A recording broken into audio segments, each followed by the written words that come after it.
Guys, तो welcome back to my another class. तो हम लोग पढ़ाई कर रहे थे लूसेंट का, बहुत ही अच्छे तरीके से पूरा प्रॉपर नोट्स बना के पढ़ाई कर रहे थे कुछ इस तरीके से। तो आज से क्लास नंबर 7 है। क्लास नंबर 7 में हम लोग को पढ़ाई क्या करना था, संगम युग, गुप्ता साम्राज्य। इसके पीछे क्लास में हम सारा ये चीज कवर कर लिए हैं, जो प्राचीन भारत का इतिहास है लूसेंट बुक में जो दिया है, जितना कुछ अच्छे तरीके से पूरे एनालिसिस करके हमने सारा सिलेबस कवर कर लिया है। ये सारा बस क्लास नंबर 7 संगम युग और गुप्ता साम्राज्य पढ़ाई करना था। तो हमने पूरा अच्छे तरीके से प्रॉपर नोट्स बना लिए इसके। मैं पूरे वीडियो में अच्छे तरीके एक्सप्लेन कर देंगे, आप वीडियोस को देखते रहिए और अपना नोट्स को बनाते रहिए। और लास्ट में क्या करेंगे ना, जो भी हम लोग पूरा नोट्स जब हमारा कंप्लीट हो जाएगा प्राचीन भारत का, तो हम इसको पीडीएफ बनाकर अपने टेलीग्राम ग्रुप में डाल देंगे। आप नोट्स को देखिए या फिर निकलवा लीजिएगा और लेक्चर को देखते रहिएगा। तो चलिए शुरुआत करते हैं बिना टाइम वेस्ट करते हुए। हम लोग सबसे पहले पढ़ेंगे संगम युग। तो ये देखो मेरे भाई, ये रहा लूसेंट का चैप्टर नंबर 20 संगम। जितना इसमें दिया है उतना ही इसमें दिया है, बल्कि 2-4 पॉइंट एक्स्ट्रा हमने अच्छे तरीके से ऐड कर दिया है ताकि आपको कोई दिक्कत ना हो, कोई भी सिलेबस छूटा ना हो, कोई भी पॉइंट छूट ना जाए। ठीक है, तो हम स्टार्ट करते हैं संगम युग चैप्टर नंबर 20। हमने लूसेंट बुक में भी देख लिया है क्या, संगम युग चैप्टर नंबर 20। तो चलिए शुरुआत करते हैं बिना टाइम को वेस्ट करते हुए, संगम युग को पढ़ाई करते हैं। सबसे पहले संगम युग पढ़ेंगे, उसके बाद से हमने पढ़ेंगे गुप्ता काल यानी गुप्ता साम्राज्य। तो देखो मेरे भाई, जो संगम युग था ना, जो ये संगम युग था, इसका जानकारी, इसका स्रोत क्या था, इसका जानकारी हमको कहाँ से मिलता है। तो 2-4 पॉइंट लिखा है जिससे हमको पता चलता है संगम युग के बारे में। क्या क्या है वो पॉइंट, आइए समझते हैं। तो देखो, अशोक के अभिलेख, अशोक के बहुत सारे अभिलेख हैं, उसमें से पता चलता है संगम युग के बारे में। संगम युग के बारे में लिखा क्या है, कहाँ गया है, तो अशोक के अभिलेख में लिखा गया है। देखो, कुछ यूनानी लेखक थे जैसे कि मेगास्थनीज, स्ट्राबो, प्लेनी, इनके पुस्तकों से मिलती है संगम युग के बारे में। इन्होंने बहुत सारे पुस्तक लिखा है। मेगास्थनीज का अलग पुस्तक है, स्ट्राबो का अलग पुस्तक है, प्लिनी का अलग पुस्तक है। इन सारे चीज़ों से हमको मिलता है संगम युग की जानकारी। अगला पॉइंट क्या है, तो खारवेल का हाथी गुफा अभिलेख से, एक खारवेल व्यक्ति हैं, इनका हाथी गुफा अभिलेख है, मतलब इनका अभिलेख का नाम है हाथी गुफा, उससे जानकारी मिलता है संगम युग के बारे में। अगला पॉइंट क्या है, तो एनार, इरेनार अगपुरुल, इरेनार अगपुरुल भाष्य से, इरेनार अगपुरुल भाष्य से संगम युग के बारे में जानकारी मिलती है। तो ये सारा पॉइंट आपको क्लियर हो गया, कहाँ से स्टार्ट हुआ, कैसे हम लोग को मिलता है जानकारी संगम युग के बारे में। ये पॉइंट आपको एग्जाम के पर्सपेक्टिव से नहीं आते हैं, एग्जाम में नहीं पूछा जाता है, लेकिन आपको बस point of view, knowledge purpose से आपको सारी चीज़ें जानना पड़ता है। हो सकता है इन फ्यूचर में आप बीपीएससी का एग्जाम लिखे मेंस, इसमें यह सारे को पॉइंट जरूरत पड़ेगी, लेकिन आपको बिहार पुलिस, बिहार दरोगा में इस सारे पॉइंट की जरूरत नहीं पड़ती है। अगला आयोजन देखो, अगला बात देखो भाई संगम युग के बारे में। संगम युग का आयोजन 3री शताब्दी ईसा पूर्व में हुआ था। कब हुआ था, 3री शताब्दी ईसा पूर्व में हुआ था संगम युग का आयोजन। पांड्य शासकों के संरक्षण में हुआ था। उस समय जो पांड्य शासक थे उनके संरक्षण में, उनके देख रेख में संगम युग का आयोजन हुआ था। 3 बार संगम युग का, 3 संगम का आयोजन हुआ है। अभी तक कितना संगम का आयोजन हुआ है, 3 गो संगम का आयोजन किया गया है। प्रमुख नगर उस समय का मदुरै था, प्रमुख नगर मदुरै था। ठीक है, बस ये आपको एग्जाम में क्वेश्चन क्या देख सकता है कि संगम युग का प्रमुख नगर क्या था, तो मदुरै था। अब देखो संगम कब कब हुआ था, संगम कब कब हुआ था, कौन से सन में हुआ था, कहाँ हुआ था, उसका अध्यक्ष कहाँ था, कौन थे, ये भी सारा पॉइंट देखो भाई, यहाँ पे भी लिखा हुआ है। प्रथम संगम कब हुआ था, स्थान, अध्यक्ष। ठीक है, तो हमने जो एग्जाम के लिए इम्पोर्टेंट है वो भी लिख दिया है। प्रथम संगम, स्थान, अध्यक्ष, इसको आप याद कर लेंगे क्योंकि वीवीआई है। 1440 वर्ष पहले प्रथम संगम का आयोजन हुआ था, मदुरा में हुआ था, अध्यक्ष थे अगस्त्य। याद कर लो भाई, बार बार सुनो, बार बार बोलो, याद हो जाएगा। प्रथम संगम का आयोजन मदुरा में हुआ था, अध्यक्ष अगस्त्य थे। दूसरी संगम का आयोजन 3700 वर्ष पहले हुआ था, कपाटपुरम में हुआ था, अध्यक्ष अगस्त्य थे। दूसरी संगम कपाटपुरम में, अध्यक्ष अगस्त्य थे। आइए अगला पॉइंट देखते हैं हम। तीसरा संगम 1850 वर्ष पहले हुआ था, मदुरा में, नकीर अध्यक्ष थे।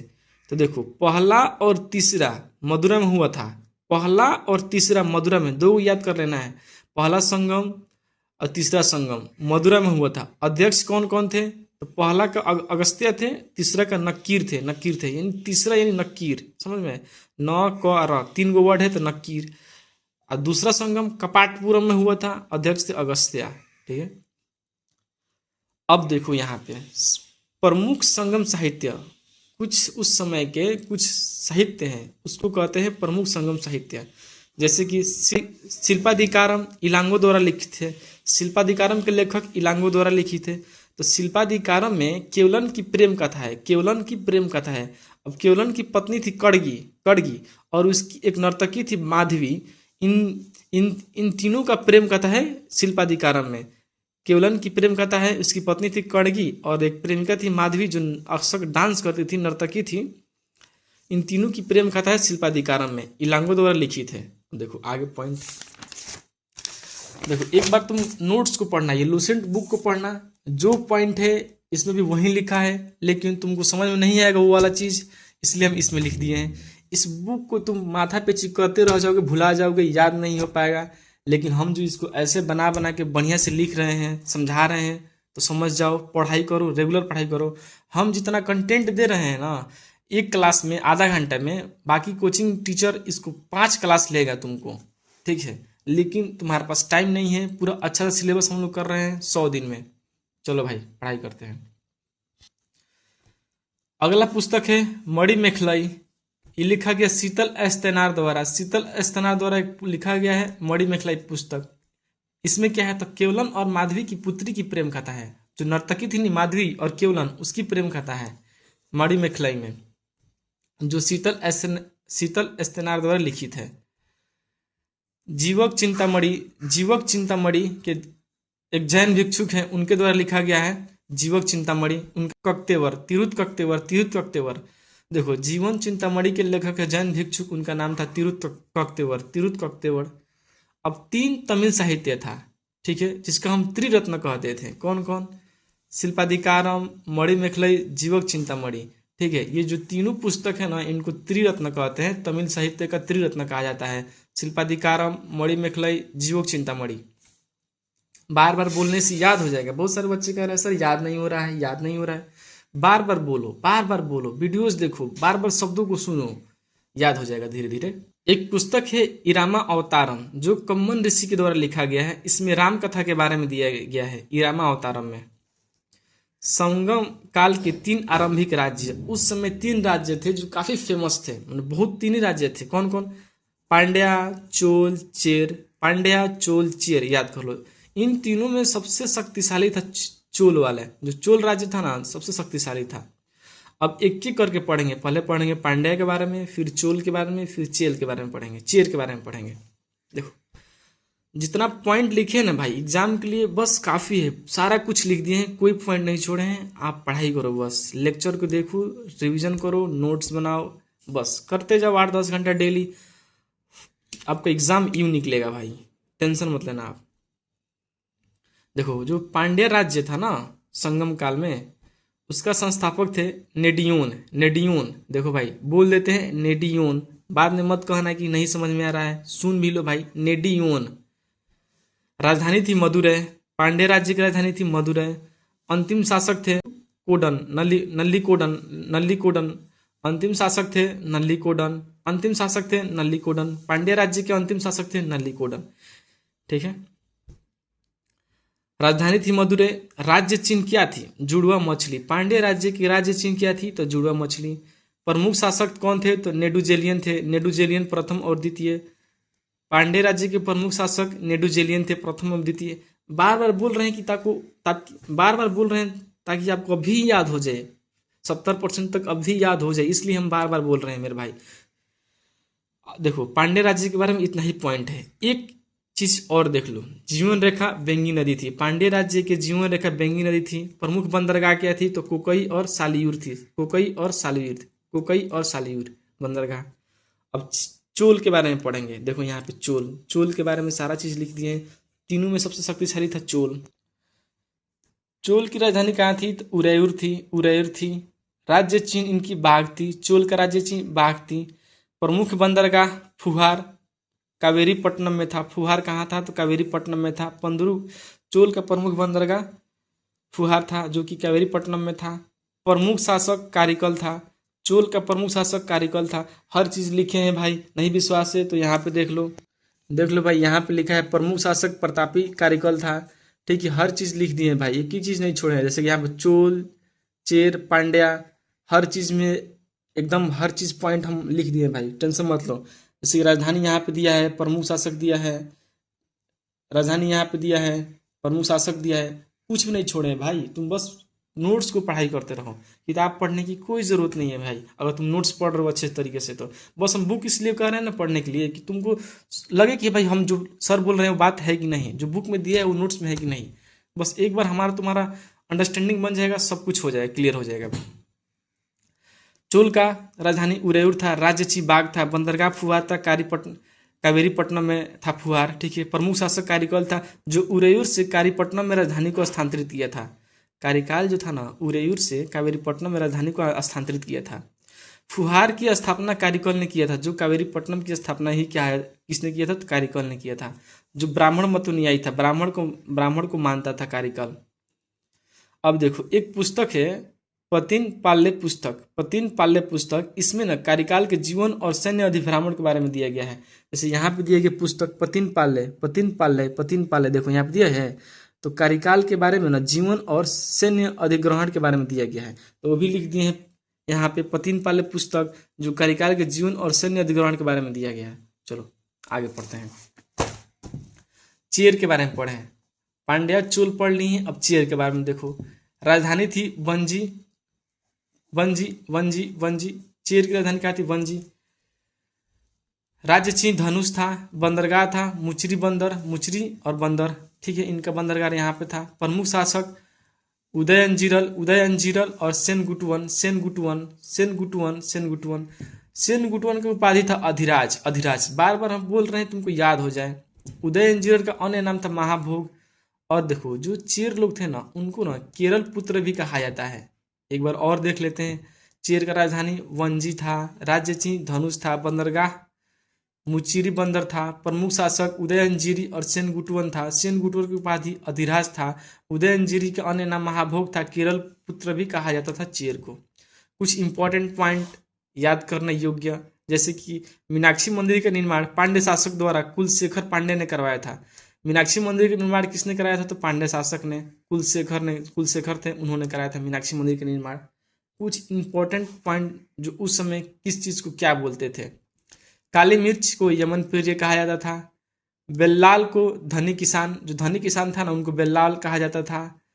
सार्थवाहा व्यापारिक संघ था, एक सार्थवाह का था तो व्यापारिक संघ था। कड़ोसिया कृषि श्रमिक था, जो खेतों में काम करने वाला जो थे ना मजदूर, उनको कृषि श्रमिक उनको कहा था कड़ोसिया। नाना देशी और मणिग्रामम व्यापारिक संगठन था। नाना देशी और मणिग्रामम व्यापारिक संगठन था। राज्य को मंडल कहा जाता था उस समय, संगम युग में राज्य को मंडल। राजा का जन्मदिन पेरुनल कहलाता था। राजा का जन्मदिन क्या कहलाता था, तो पेरुनल। याद करो, बार बार बोलो। मंत्री को अमाईचान कहा जाता था। राजा का ब्यालय मैंने राजा जहाँ मतलब एक्सरसाइज वगैरह करते थे तो मंतरम कहा जाता था, मंतरम। फिर यहाँ पे भूमि कर अनाज का 6वां भाग था। उस समय जो लोग भूमि कर जो टैक्स देते थे ना जमीन के लिए, तो अनाज का 6वां भाग, मतलब जो जैसे कि अनाज 6 किलो निकला ना, एक खेत में 6 किलो अनाज निकला तो 1 किलो राजा को देना होता था, तो अनाज का 6वां भाग भूमि कर। सेनापति का उपाधि एनाडी था, एनाडी। संगम काल में चावल का मुख्य खदान था। उस समय चावल का मुख्य खदान था, मतलब चावल बहुत ज़्यादा होता था संगम युग में। अब देखो यहाँ पे तो भाई बहुत अच्छे से हम 14 से 15 मिनट लगा संगम युग खत्मा दिए। थोड़ा सा भी टाइम वेस्ट नहीं किए मेरे भाई। संगम युग खत्म हो गई, सारा चीज़ है ना खत्म कर दिए। कितना टाइम लगा है, अच्छे से अरेंज करके हम तुमको पढ़ा दिए हैं, तुम पढ़ो बस हो गया। लेक्चर देखो, रिवीजन करो, नोट्स बनाओ, बार बार यही बात हम कहेंगे भाई। अब देखो ये पढ़ना है चैप्टर नंबर 21 गुप्ता साम्राज्य पढ़ाई करना है। गुप्ता साम्राज्य में तुमको नहीं समझ में आई कौन राजा पहले या फिर क्या किया फिर कौन आया, क्योंकि बहुत इंपॉर्टेंट है ये सारी चीज़ें। वैसे यहाँ पे लिखा गया है दिनार कहते हैं मुद्राओं का, सोना की मुद्राओं का, फिर यहाँ पे लिखा है रूपक, चांदी की मुद्रा यहाँ पे। तो कैसे तुमको समझ में आएगा? हर चीज हम अरेंज कर देंगे ना। जैसे कि ये तुम पढ़ोगे तो कौन सा शासक कब आया नहीं पता चलेगा, पहले कौन आया। लेकिन जब इसको हम ऐसे अरेंज करके पढ़ा देंगे, चंद्रगुप्त, समुद्रगुप्त, फिर इधर आएंगे हम एक एक चीज सब पढ़ेंगे। यहाँ पे चंद्रगुप्त द्वितीय, फिर कुमार गुप्त, तो समझ में आएगा भाई हम क्या पढ़ रहे हैं क्या नहीं पढ़ रहे हैं। चीज याद भी होगा, तुमको हिस्ट्री दिखेगा भाई। तो चलो शुरुआत करते हैं गुप्ता साम्राज्य के बारे में। राजधानी थी पाटलिपुत्र, गुप्ता साम्राज्य की राजधानी थी पाटलिपुत्र। संस्थापक थे श्रीगुप्त, गुप्ता साम्राज्य के संस्थापक थे श्रीगुप्त। अंतिम शासक गुप्ता साम्राज्य की विष्णुगुप्त थे, याद कर लेना। संस्थापक श्रीगुप्त, अंतिम शासक विष्णुगुप्त। अब देखो जो श्रीगुप्त थे ना संस्थापक, इनकी एक उत्तराधिकारी थे, उनका नाम था घटोत्कच। अब इसी वंश पे, गुप्ता वंश पे, गुप्ता साम्राज्य पे चंद्रगुप्त प्रथम सबसे महान राजा हुआ करते थे उस समय। इस वंश के सबसे प्रतापी महान थे चंद्रगुप्त प्रथम। इनकी उपाधि थी महाधिराज, इनकी उपाधि थी महाधिराज।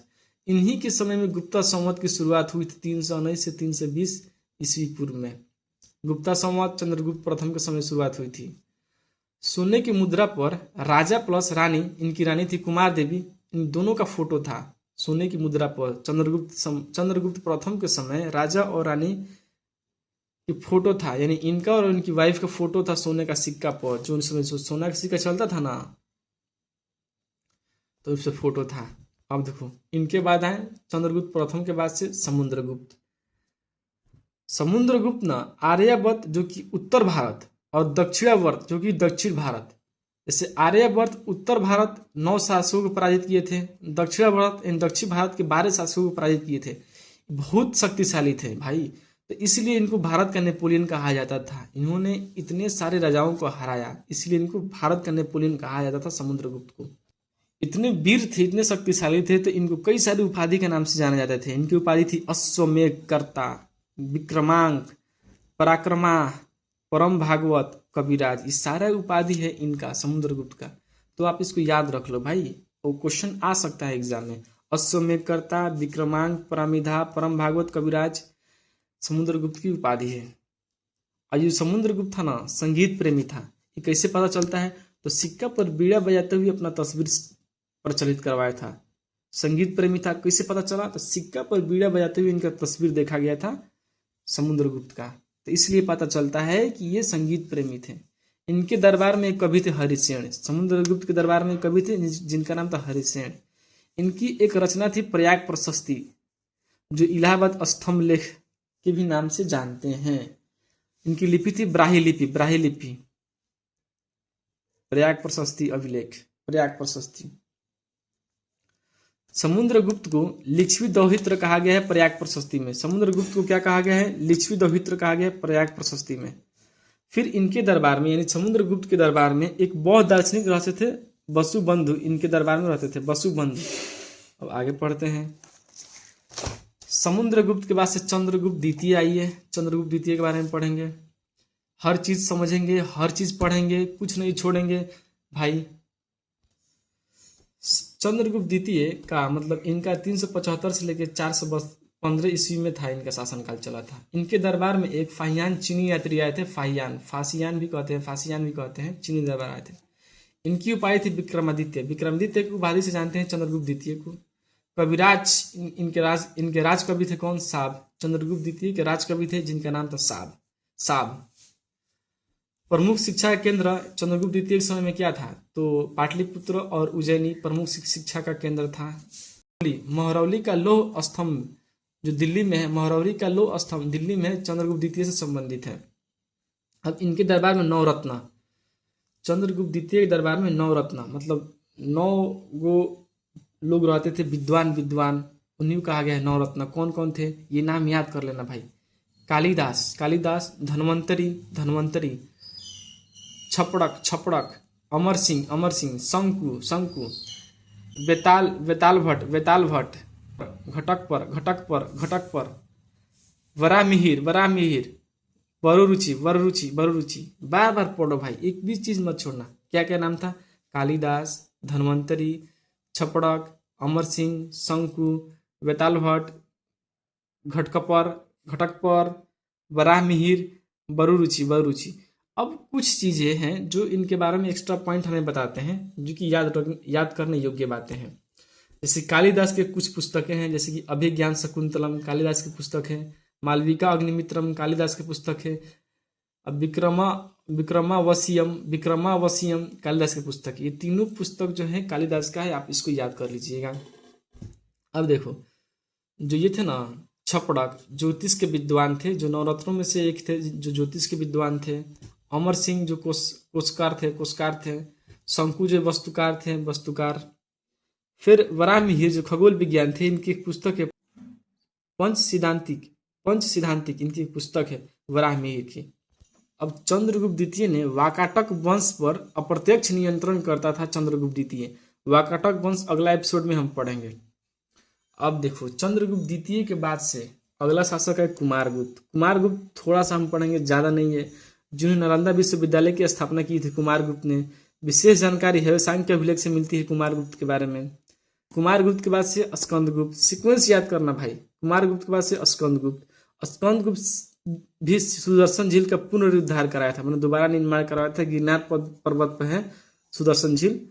सौरा राष्ट्र का गवर्नर पर्णदत्त को कहा गया है। इसके समय में सौरा राष्ट्र का गवर्नर ना पर्णदत्त था। अब जूनागढ़ अभिलेख स्कंदगुप्त से संबंधित है। इसी के समय हुड़ों का आक्रमण हुआ था। स्कंदगुप्त के समय में ना हुड़ों का आक्रमण हुआ था। किसके समय आक्रमण हुआ था? तो हुड़ों का आक्रमण हुआ था स्कंदगुप्त के समय। देखो मेरे भाई, हो सकता है 2-4 पॉइंट नहीं समझ में आए, कोई बात नहीं, उसको लिखो, बार बार पढ़ो, वीडियो देखो, किताब पढ़ लो, थोड़ा बहुत जहाँ नहीं समझ में आए सब कुछ समझ में आएगा। अब देखो भाई, एक्स्ट्रा पॉइंट देखो, गुप्ता साम्राज्य की कुछ इकाइयाँ, ठीक है, गुप्त साम्राज्य की कुछ इकाइयाँ। उस समय देश को क्या कहते थे? गोपना। फिर देश से एक छोटा प्रांत हुआ करता था जिसको हम राज्य कहते थे, भुक्ति। उसके शासन को उपरिक कहा जाता था, उपरिक। फिर राज्य से आता है जिला का विषयपति। ये जरूरी है भाई, उसका सीक्वेंस, पहले देश था, फिर भुक्ति था, फिर विषय था, फिर विधि था जो कि उपजिला, फिर ग्राम आया, इसका शासन को ग्रामी कहते थे। ये वाला सीक्वेंस याद करना। अब देखो, उस समय पुलिस विभाग था ना, गुप्ता साम्राज्य पुलिस विभाग को, जो पुलिस विभाग के कर्मचारी थे ना, हम उनको चाट और भाट कहते थे। कर्मचारी को चाट और भाट कहते थे। लेकिन जब पुलिस विभाग के अधिकारी थे, जो बड़े अधिकारी थे, दंडपासी कहते थे। अब गुप्त काल में उज्जैन जो था ना, महत्वपूर्ण व्यापारिक केंद्र था। गुप्त काल में उज्जैन शिक्षा का केंद्र भी था और व्यापारिक केंद्र भी था। शिक्षा केंद्र 2 था, पाटलिपुत्र और उज्जैन, और व्यापारिक केंद्र खाली उज्जैन था गुप्त काल में। ये सारा चीज हम लोग पढ़ लिए, एक बार रिविजन करते हैं। देश, भुक्ति, विषय, विधि, ग्राम, ये सीक्वेंस याद कर लेना भाई। चलो अब देखो, भू राजस्व का कुल उत्पादन का 1/4 भाग से 1/6 भाग हुआ। पहले 1/4 भाग लग रहा था कर, फिर उसके बाद से समय थोड़ा बदला तो फिर 1/6 कर दिया गया, 1/4 से 1/6 कर दिया गया भू राजस्व का दर। फिर पंचायतन एक याद कर लो। पंचायतन क्या है? तो मंदिर निर्माण की एक शैली है। क्वेश्चन आए थे भाई, एग्जाम में आया था। पंचायतन क्या है? तो मंदिर निर्माण की एक शैली है। भूमि के कई सारे प्रकार थे, आइए समझते हैं कौन भूमि क्या है और कैसा है। क्षेत्र किसको कहते हैं? ऐसा भूमि जो कृषि योग्य हो, कृषि करने योग्य हो, उसे क्षेत्र कहते हैं। वास्तु यानी कि वास करने योग्य, यानी रहने के लिए जो जगह होती है उसे वास्तु कहते हैं। चरागाह भूमि, पशुओं को चरा योग्य भूमि कहते हैं, चरागाह भूमि। सील, ऐसी भूमि जो जोतन योग्य नहीं हो, नहीं कहता है, बंजर मिट्टी है, हमारे गांव में कहते हैं बंजर मिट्टी, जोतने लायक नहीं है भाई, बंजर हो गया है तो सील कहते हैं। अप्रहत यानी जंगली भूमि, जहाँ पे जंगल वगैरह रहता था उसको कहते हैं अप्रहत, जंगली भूमि। क्षेत्र, वास्तु, चरागाह भूमि, सील, अपरहत याद कर लेना भाई कौन क्या था। हम नहीं चाहते हैं वीडियो लंबा हो। अब देखो, दिनार किसको कहते थे? स्वर्ण मुद्रा, जो स्वर्ण सिक्का था ना, गुप्त काल में दिनार कहा जाता था। रूपक, चांदी का सिक्का कहा जाता था रूपक, याद कर लेना भाई। दिनार सोने के सिक्का यानी स्वर्ण सिक्का, रूपक चांदी का सिक्का। बिस्टी यानी जबरन श्रम, यानी जबरदस्ती मेहनत कराया जाता था कुछ लोगों से, उसे बिस्टी कहा गया है। मंदसौर अभिलेख, रेशम बुनकरों का स्थानांतरण के बारे में पता चलता है। जो मंदसौर अभिलेख है ना, इससे क्या पता चलता है? जो रेशम बुनकर थे ना, उनके स्थानांतरण के बारे में पता चलता है। यानी कि पहले वो मान लो यहाँ करते थे खेती बुनकर, फिर वो यहाँ आ गए, तो उनका ट्रांसपोर्टेशन या स्थानांतरण, माइग्रेशन कह सकते हैं। सिंचाई के लिए रहट का यूज किया जाता है, सिंचाई के लिए रहट, जो सिंचाई हुआ था ना उसका एक शब्द यूज किया जाता था रहट। फिर उदरंग, उदरंग क्या है तो एक कर था, एक कर को कहते थे उदरंग। दिनार सोने का सिक्का, रूपक चांदी का सिक्का, विशिष्ट जबरन श्रम कराया जाता था। मंदसौर अभिलेख से रेशम बुनकरों का स्थानांतरण के बारे में पता चलता है। सिंचाई रहट उदरंग एक कर था। अब आगे पढ़ते हैं। हर चीज पढ़ना है भाई, हर चीज, एक एक चीज नहीं छोड़ेंगे भाई। जहां से क्वेश्चन आएगा हम कराएंगे, बस तुम सुनो पढ़ो। देखो यहाँ पे देखो भाई, गुप्तकालीन मंदिर, गुप्तकालीन मंदिर, एक दो मंदिर एक्स्ट्रा हम लिख दिए हैं भाई जो इंपॉर्टेंट लगा है। तिगवा का विष्णु मंदिर, भुमरा का शिव मंदिर, नैना कुठार का पार्वती मंदिर, ये तीनों मंदिर मध्य प्रदेश में है। एक और मंदिर देख लो, यहाँ पे गलती से लिख दिए बीच में तुम, लेकिन देख लो, खो का शिव मंदिर मध्य प्रदेश में है, खो का शिव मंदिर मध्य प्रदेश में है। अब देखो उत्तर प्रदेश में कौन कौन से हैं, तो दो मंदिर याद कर ला।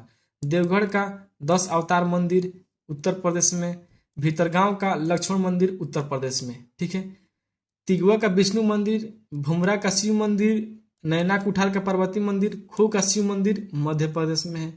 केवल दो मंदिर, देवगढ़ का दशावतार मंदिर और भीतरगांव का लक्ष्मण मंदिर उत्तर प्रदेश में है, याद कर लेना। भानुगुप्त का एरड़ अभिलेख है, एरड़ अभिलेख भानुगुप्त का है। इससे पहली बार सती प्रथा का प्रमाण मिलता है, यानी कि सती प्रथा पहली बार का कहाँ हुआ, मैंने सती प्रथा जो प्रथा थी ना उसकी पहली जानकारी भानुगुप्त के एरड़ अभिलेख से मिलती है। गुप्त काल की राजकीय चिन्ह गरुड़ था, गरुड़ था। और देखो उस समय बहुत सारे गुफाएं थी, लेकिन जो गुप्त गुफाएं थी, गुप्त काल की गुफाएं थी, गुफा नंबर 17 उसमें जो चित्रशाला थी, मैंने चित्र बनाया गया था, उसमें ना बुद्ध के जीवन के बारे में पता चलता है। मैंने कब गृह त्याग किए, कब ज्ञान की प्राप्ति हुई, कब उनकी मृत्यु हुई, बुद्ध के जीवन के बारे में पता चलता है। प्रथम भारतीय रचना जिसका यूरोपीय भाषा की अनुवाद अभिज्ञान शकुंतलम है, प्रथम भारतीय रचना जिसका यूरोपीय भाषा में अनुवाद अभिशकुंतलम है, ठीक है। द्वितीय रचना भागवत गीता, मतलब भागवत गीता एक ऐसा द्वितीय पुस्तक है, मतलब जो कि प्रथम भारतीय रचना जिसका यूरोपीय भाषा में, जो कि भारतीय रचना है इसके यूरोपीय भाषा में किया गया है। तो पहला था अभिज्ञान शकुंतलम, दूसरा था भागवत गीता। गुप्त काल में हिंदू धर्म का वास्तविक उत्थान हुआ है, मतलब सोचा जाए तो वाकई में गुप्त काल में हिंदू धर्म आगे बढ़ा है। गुप्त काल में हरिहरा बदामी गुफाएं जो कि कर्नाटक में है, कुछ जो कि बहुत सारे अजंता की गुफाएं थी, लेकिन गुप्त गुफाएं गुफा नंबर 16 और 17 थी बस। बाघ गुफाएं और एलिफेंटा गुफा मध्य प्रदेश में है और ये महाराष्ट्र में है। बाघ गुफा मध्य प्रदेश में, एलिफेंटा गुफा महाराष्ट्र में है, जो कि गुप्तकालीन गुफा है। ये दोनों चीज याद रखना है। पंचतंत्र के लेखक विष्णुगुप्त थे। कुछ लेखक के बारे में हम बात कर लेते हैं जिनके पुस्तक हैं, जो कि आपको स्टैटिक्स में देखने को मिल जाता है। भाई जो चीज है ना, जो पुस्तक लेखक आएगा ना इसी से आएगा। तो पंचतंत्र के लेखक विष्णुगुप्ता, आर्यभट्टियम के लेखक आर्यभट्टियम और सूर्य सिद्धांत का लेखक आर्यभट्ट, आर्यभट्टियम और सूर्य सिद्धांत का लेखक आर्यभट्ट, और बृहद संहिता और पंच सिद्धांत बृहजाक ब्राह्ममिहिर के है, ब्राह्ममिहिर के। ये जो दो पुस्तक है ना ब्राह्ममिहिर के है, जो नवरत्नों में से एक है ये ब्राह्ममिहिर। अब देखो ब्रह्मस्फुट सिद्धांत ब्रह्मगुप्त का है, ब्रह्मस्फुट सिद्धांत ब्रह्मगुप्त का है। अब कुछ यहाँ पे यह है पुस्तक के बारे में। ये जो नोट्स है ना भाई PDF हम टेलीग्राम में डाल देंगे। मृच्छकटिकम शूद्रक का है, मृच्छकटिकम किसका है, शूद्रक का है। मुद्रा राक्षस और देवी चंद्रगुप्तम विशाखा दत्त का है, मुद्रा राक्षस और देवी चंद्रगुप्तम विशाखा दत्त का है। किराता अर्जुनियम भैरवी का है, भैरवी का है। स्वप्नवासव दत्ता भास का है। नगरों का क्रमिक पतन गुप्त काल की महत्वपूर्ण विशेष थी, नगरों का क्रमिक पतन गुप्त काल की महत्वपूर्ण विशेष थी। तो आज का लेक्चर यहीं खत्म हो गया मेरे भाई। अगला लेक्चर में हम क्या पढ़ेंगे, अगला लेक्चर नंबर 8, ये सारा 3 टॉपिक बड़ा टॉपिक कवर करेंगे। फिर 9 और फिर 2 लेक्चर बचेगा 9 और 10, उसके बाद से प्राचीन हिस्ट्री खत्म। अब इसका सारा PDF हम बना देंगे, टेलीग्राम में डाल देंगे, तुम देखना और तुम्हारा काम हो जाएगा भाई। ज़्यादा टेंशन मत लेना, सब कुछ करा देंगे धीरे धीरे, तुम पढ़ते जाओ। मिलते हैं अगली क्लास में, तब तक के लिए जय हिंद जय भारत।